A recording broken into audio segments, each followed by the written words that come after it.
YouTube? It's your girl, Alia Rose, and today, instead of talking about my 21st birthday, which was pretty good, by the way, I'm going to talk about something that kind of hits a little bit closer to home, and that is fake friends. Yes, we've all have them, experienced them, come in contact with them.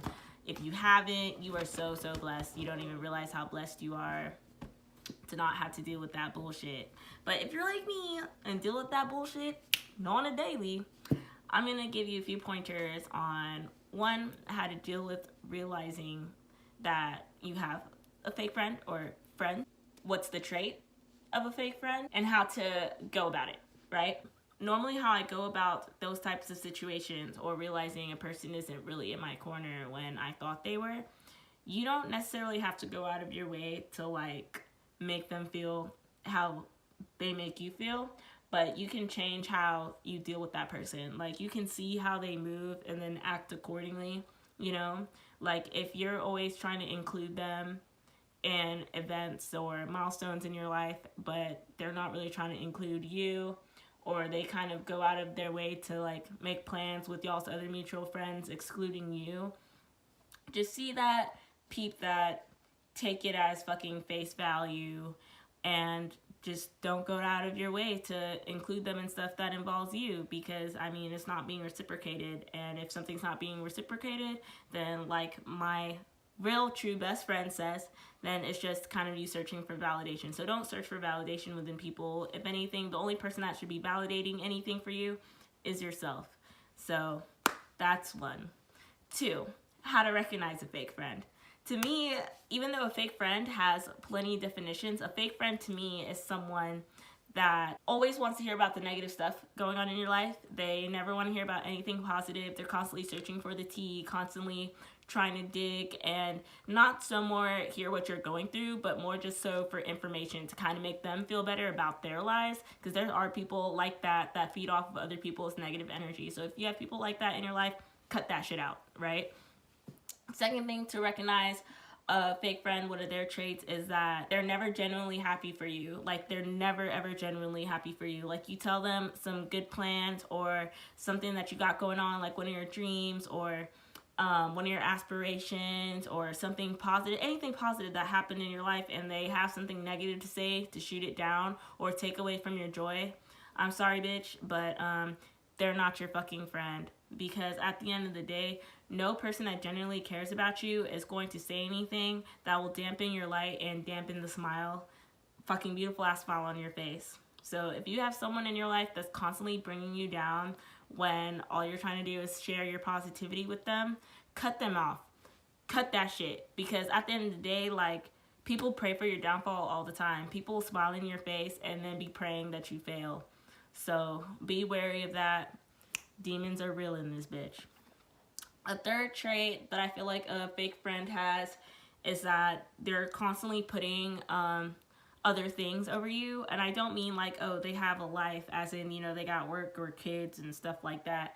But stuff that's just trivial, like stuff that they can be honest with you. Like, say you invite them out and they give you a bullshit ass reason of why they don't want to come, and then you see them kind of being a hypocrite and going against the reason of why they said they didn't want to come to whatever you invited them to. Like, that person doesn't really fucking have your best interests at heart. And that's what I fucking come to realize, because I had a few situations like that, and I didn't say anything to them about it. Like I said previously, you just kind of have to peep how people are and then move accordingly, right? Because that's all you can fucking do, really, you know. Another thing with fake friends is that you really have to separate your work friends from your party friends, from your ride or die friends. And if you're a person that's just like wants to love everybody and give everybody like the best version of you all the time, like that can be very hard to do, because I talk a lot. Like, I wear my heart on both my sleeves, my cheek, my ear, everywhere.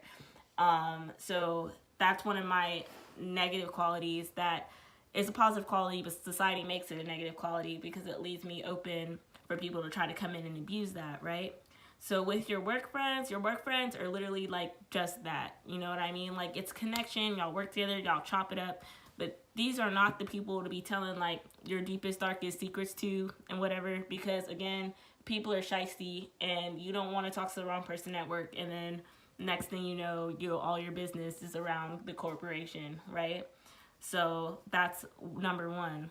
Those party friends that you got, the ones that you can always guarantee to hit up for a good time when y'all want to go out and whatnot, those are not the people you want to be telling your most personal life to either, because 9 times out of 10, those people, those girls, those guys, they're like very messy. I mean, guys don't necessarily experience this in the same way as girls do, but like speaking to the girls, like, no, those girls, like, they're messy, bro. Like, they will fucking gossip about all your shit, like, let the world know everything that you don't want them to know. And then it's like, you can't have an undo button with your mouth. Like, once you say something, like, it's out there, like, and information might get spread, it might get not, but don't leave that up to the other person's discretion, especially if y'all have a connection and not a bond.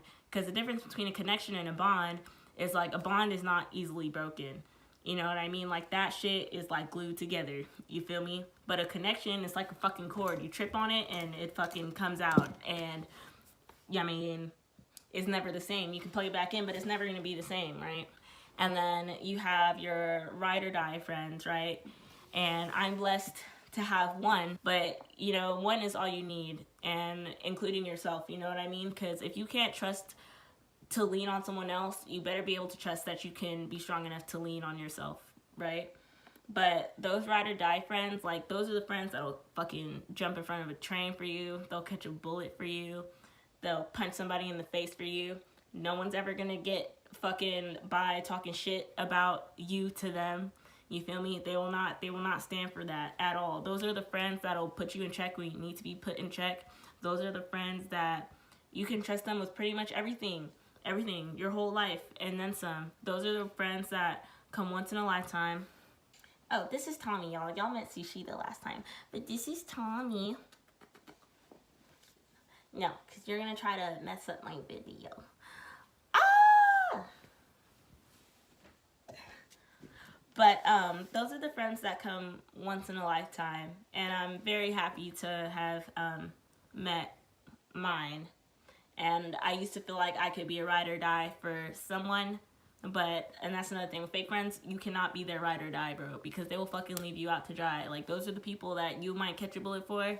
But if you were lying dead in the street, they would not fucking think twice. So, with all that being said, I know that this was kind of short. To be honest, like, all the shit that's happened this week kind of, like, fucked up my vibe a little bit. So, I don't really feel like being all funny and shit or whatever. But I just kind of wanted to go put that out there just in case anybody was dealing with that same situation that I was dealing with. It gets better. It gets easier. Sometimes shit that's not revealed to you in the daytime is revealed to you via other ways. So if a person cuts you off so easily after you feel like you did nothing wrong, just fucking let that shit pass, accept it. Because at the end of the day, anybody that cares about you is not going to fucking invalidate your feelings or gaslight you to make you feel like your feelings aren't important. And I don't mean like, oh, someone tells you that you're being sensitive per se. I mean, like, totally disregard your fucking feelings like they don't fucking matter, right? And with that being said, your bitch is out. I have to do homework so I can get another A.